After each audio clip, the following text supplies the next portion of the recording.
بسم اللہ الرحمن الرحیم۔ السلام علیکم۔ جنتی خزانہ دلانے والا وظیفہ۔ رسول اللہ صلی اللہ علیہ وآلہ وسلم کے ساتھ ہم ایک غزوے سے لوٹ رہے تھے۔ دور سے مدینہ دکھائی دیا تو لوگ اونچی اونچی آواز سے اللہ اکبر کہنے لگے۔ رسول اللہ صلی اللہ علیہ وآلہ وسلم نے فرمایا، تمہارا رب بہرا نہیں اور نہ وہ غیر حاضر ہے، وہ تمہارے درمیان اور تمہارے کجاؤ اور سواریوں کے درمیان یعنی قریب ترین ہے۔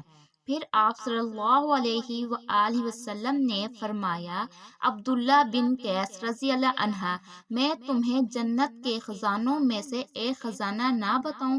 فرمایا، لا حول ولا قوت الا باللہ، کہنا جنت کے خزانوں میں سے ایک خزانہ ہے۔